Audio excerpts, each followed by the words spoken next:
کوئی تنخواہ نہیں لیتا. بطور وزیر اعظم لوگ جاننا چاہتے ہیں کہ آپ کتنے تنخواہ لیتے رہے ہیں؟ نہیں، میں تنخواہ نہیں لیتا. میں نے نہ بطور وزیر اعلیٰ تو کبھی تنخواہ لی، نہ بطور وزیر اعظم میں نے تنخواہ لی. بالکل کوئی تنخواہ نہیں. کوئی تنخواہ نہیں لیتا. وزیر اعظم بلکہ جو اس کچن میں جی جو کھانا پکتا ہے میرا ذاتی، جی وہ بھی میں سرکار سے پیسے نہیں لیتا. اچھا، وہ آپ اپنی جیب سے برداشت صرف سرکاری جو ضیافت ہے اس کے پیسے سرکار دیتی ہے. السلام علیکم ناظرین. وزیر اعظم شہباز شریف نے تقریباً کوئی 5 سال کے بعد نجی چینل کو انٹرویو دی ہے، اور انٹرویو بھی ایسی دی ہے کہ میں تنخواہ نہیں لیتا، میں یہ نہیں کرتا. نواز شریف بھی تنخواہ نہیں لیتا تھا. یعنی اگر یہ لوگ تنخواہ بھی نہیں لیتے، اتنے ایماندار تھے، تو یہ ملک تباہ و برباد کیسے ہو گیا؟ مجھ سمیت ہر پاکستانی یہی سوچتے ہیں. آئیے یہ ویڈیو دیکھتے ہیں. جھوٹ اور سچ کا فیصلہ پھر آپ کمنٹ میں ضرور کر دیجیے. کوئی تنخواہ نہیں لیتا. بطور وزیر اعظم لوگ جاننا چاہتے ہیں کہ آپ کتنے تنخواہ لیتے رہے ہیں؟ نہیں، میں تنخواہ نہیں لیتا. میں نے نہ بطور وزیر اعلیٰ تو کبھی تنخواہ لی، نہ بطور وزیر اعظم میں نے تنخواہ لی. بالکل کوئی تنخواہ نہیں. کوئی تنخواہ نہیں لیتا. وزیر اعظم بلکہ جو اس کچن میں جی جو کھانا پکتا ہے میرا ذاتی، جی وہ بھی میں سرکار سے پیسے نہیں لیتا. اچھا، وہ آپ اپنی جیب سے برداشت صرف سرکاری جو ضیافت ہے اس کے پیسے سرکار دیتی ہے. جب اللہ تعالیٰ نے اس قابل بنایا ہے، دیکھیں تو یہ کوئی بناوٹ کی یا کوئی پروموشن کی بات نہیں ہے. میں بڑی عاجزی سے کہتا ہوں کہ ہمیں رب نے اتنی عزت دی کہ پبلک کا فگر بنایا لوگوں کی خدمت کے لیے. تو جن کو رب نے وسائل دیے ہیں ان کو کیوں نہیں کرنا چاہیے، اور خاموشی سے کرنا چاہیے. اس کی کوئی ڈنڈورا نہیں پیٹنا چاہیے. لوگ تو یہ سوچتے ہیں کہ ایڈمنسٹریٹر کے طور پہ آپ بہت اچھا کام کرتے رہے، لیکن میں یہ سمجھتا ہوں کہ آپ تو سیاستدان بھی کمال ہیں. یعنی آپ نے اپنے بھائی کو قید سے نکلوایا، وہ آزادی دلوائی، خود آپ وزیر اعظم بنے، اپنی پارٹی کو جو جیلوں کی سلاخوں کے پیچھے تھی ان کو اقتدار میں لے کے آئے. یہ سب کیا کیسے آپ نے؟ میں نے اپنے بھائی کو قید سے نکلوایا، وہ اللہ تعالیٰ نے نکلوایا. اللہ تعالیٰ نے وسائل بنائے. وہ بیمار تھے اور بڑے شدید بیمار تھے. رب تعالیٰ نے ان کے علاج کا موقع اس کا بندوبست کیا اور ان کی زندگی لکھی تھی. تو اللہ تعالیٰ نے یہ کرم کیا. البتہ یہ کولیشن حکومت جو ہے اس کو میرا مزاج نہیں تھا، اس کو چلایا، اور شاید اس سے جو بعض لوگوں کو غلط فہمی تھی کہ میں ایڈمنسٹریٹر ہوں، یہ مخلوط حکومت چلانے سے ان کا غلط فہمی دور ہو. آخری بات، زندگی کی سب سے بڑی خواہش کیا آپ کی؟ زندگی کی سب سے بڑی کہ میری قبر میں جانے سے پہلے پاکستان ایک ویلفیئر اسٹیٹ، یعنی غربت، بے روزگاری اور خاتمے کا جو سفر ہے اس طرف اگر پڑ جائے تو میں بہت مطمئن ہوں گا. آپ کو تو زبانیں بھی کافی آتی ہیں، جہاں جاتے ہیں آپ ان کی زبان بھی بولتے ہیں. جی، میں الحمدللہ زبانیں میں نے کالج کے زمانے میں نے سیکھی تھی. اچھا. تو وہ یقیناً جب میں کاروبار میں تھا تو کاروبار میں وسعت دینے کے لیے وہاں پر وہ زبانیں بڑی کام آئیں. کون سی زبان؟ آج سفارتی تعلقات کو بہتر بنانے میں اور پاکستان کے مفاد کو تقویت پہنچانے کے لیے یہ زبانیں یقیناً بہت کام آئی ہیں. اور کون سی زبان سر آپ کو آتی ہے؟ میں نے جرمن زبان 1971-72 میں جرمن لینگویج اسکول میں سیکھی تھی. اچھا. اس کا نام تھا گوئٹے انسٹیٹیوٹ. جی بالکل. میں نے عربی زبان 1973-74 میں دبئی میں سیکھی تھی. دبئی میں ایک عربی لینگویج کا اسکول تھا، وہاں پر میں نے عربی زبان سیکھی تھی. پھر جب میں جلاوطنی میں گیا میاں صاحب کے ساتھ، ہمارا سارا خاندان، تو وہاں جدہ میں ایک سوڈانی ہمارے استاد تھے. وہ ان سے پھر میں نے عربی زبان میں مزید ان سے تعلیم حاصل کی.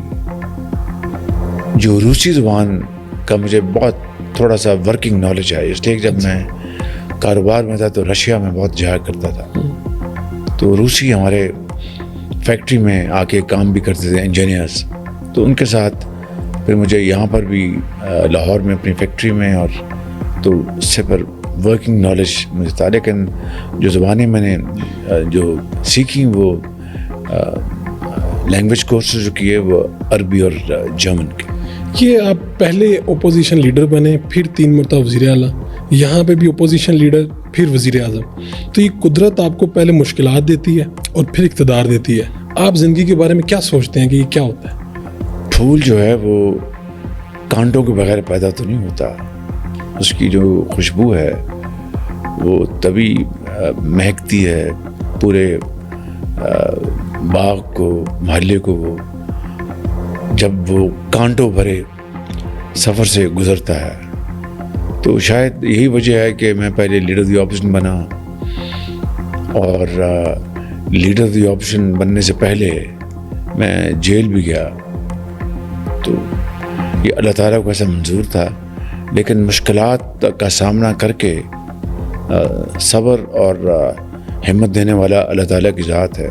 تو ان سب کو ملا کر اگر دیکھا جائے تو اس میں سے بہت کچھ سیکھنے اور سبق حاصل کرنے کو ملتا ہے. اور میں نے یہی دیکھا، اور میرے والد محترم نے اللہ ان کو جنت الفردوس میں جگہ عطا فرمائے، ہمیں بھائیوں کو، خاندان کے افراد کو یہی سکھایا کہ محنت کرو، محنت کرو، اللہ تعالیٰ اس کا پھل ضرور عطا فرماتا ہے. تو میں اس کو as a article of faith سمجھتا ہوں، اور زندگی میں یہی راستہ اپنایا. اللہ تعالیٰ کے فضل و کرم سے مشکلات آتی ہیں اور ہمت نہیں ہارنی چاہیے، اور راستے پر اللہ تعالیٰ پیدا کرتا ہے. بختر بند گاڑیاں، جیلیں، دھکے، بلکہ میں نے کورٹس میں خود کور کیا آپ کی پیشیوں کو. اس سب کے بعد جب آپ جیل کی رات میں جاتے تھے ادھر، تو کبھی سوچا کہ میں وزیر اعظم بن جاؤں گا پاکستان میں؟ نہیں، کبھی نہیں سوچا. یہ تو اللہ تعالیٰ کی عنایت ہے. البتہ یہ اس زمانے میں حضور اللہ تعالیٰ سے ہم دعا کرتے تھے کہ یہ وقت کٹھن ہے، مشکل ہے، ہم ناتواں خطا کار انسان ہیں. اے اللہ ہمیں ہمت دے رکھے کہ ہمارا کہیں پاؤں میں لغزش نہ آ جائے. وہ رب نے بڑا کرم کیا، چاہے وہ میاں نواز شریف صاحب ہوں، چاہے میری حقیر ذات ہو، یا میرے خاندان کے افراد، یا میری پارٹی کے افراد، سب کو رب تعالیٰ نے یہ ہمت دی.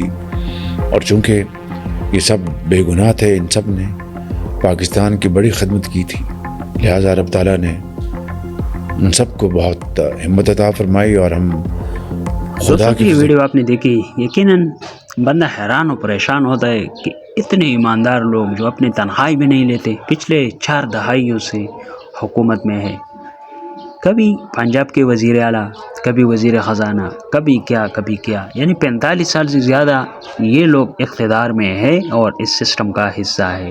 لیکن بدقسمتی سے ان کے جائیدادیں ایک دن سے دوسرے دن بڑھتے جاتے ہیں، جبکہ پاکستان کے جائیدادیں، پاکستان کے جو ریزرو ہے وہ ایک دن سے دوسرے دن گھٹتے جاتے ہیں. یعنی پاکستان کے جتنے بیرونی ملک اثاثے تھے وہ تو ایک ایک کر کے جو ہے وہ نیلام کر دی گئی. ریسنٹلی FIA کو بھی نیلام کر دیا گیا. کس لیے؟ وہ اس لیے کہ پاکستان کے جو فارن ریزرو ہے اس کی مقدار کو تھوڑا سا بڑھایا جائے تاکہ IMF ہمیں قرضے دے، ہمیں پیسے دے. اپنے ملک کی جو جتنی ریونیو جنریٹ ہوتی ہے وہ تو چھوڑ دیجئے، لیکن جو قرضے لے گئے ہیں ایشیا بینک سے یا IMF سے یا جو ہے وہ ورلڈ بینک سے، چائنا سے جو قرضے لے گئے ہیں، جو سعودیہ سے لے گئے ہیں، جو UAE سے لے گئے ہیں، اس طرح کے جتنے بھی دوست ممالک ہیں سب سے جو ہے وہ پیسے لا کر اتنے بے حساب جو ہے وہ ڈالر جو ہے پاکستان کے نام پر لے کے جو ہے وہ لایا گیا. یہ لوگ لے کر آتے ہیں. آج تک قوم کی تقدیر نہیں بدلی، جبکہ یہ لوگ اپنے جائیدادیں بنا چکے ہیں ہر ملک میں، دبئی سے لے کر جو ہے وہ سوئس تک، اور پاناما سے لے کر لندن تک، ہر لکس میں ان لوگوں کے نام جو ہے وہ نکل آتے ہیں. یہ لوگ جائیداد پہ جائیدادیں، پراپرٹی پہ پراپرٹی، کاروبار پہ کاروبار بناتے جاتے اور میڈیا پر آ کے اس طرح کی جھوٹ جو ہے وہ بولتے ہیں. یہ بالکل ننگے اور سفید جھوٹ ہے کہ میں تنخواہ نہیں لاتا، میں یہ نہیں کرتا، میں وہ نہیں کرتا. ان لوگوں کی وجہ سے یہ ملک آج ترقی سے 100 سال پیچھے رہ گیا ہے. یعنی ایران کو آپ دیکھیں، اتنے سینکشن کے باوجود وہ سروائیو کرتے ہیں. نہ کسی ملک کا ایران کے اوپر قرضہ ہے، بلکہ کئی سارے ممالک میں منجمد اثاثے جو ہے وہ ایران کے پڑے ہیں فارن ریزرو کے شکل میں، اور ایران کے آپ یعنی قومی خود مختاری، غیرت دی کے ہمارے ایٹم بم کے ہوتے ہوئے بھی آپ جو ہے ان بے شرموں کی وجہ سے کیا حال ہم نے بنایا گرین پاسپورٹ کے آپ ویلیو دے کے. اس طرح اس ملک کو ہم نے جو انٹرنیشنلی ریکگنائز کرایا وہ ایک بیکاری کی حیثیت سے جو ہے وہ دنیا ہمیں جانتی ہے. تو یہ ان لوگوں کا ہی برکت ہے. بہرحال آپ کو ویڈیو کیسی لگی آپ اپنے رائے کا اظہار ضرور کمنٹ میں کر دیجئے تاکہ ہمیں بھی پتہ چلے کہ پاکستانی کتنے شعور حاصل کر چکے ہیں اب تک کے اس پورے سینیرو میں. پاکستان زندہ باد.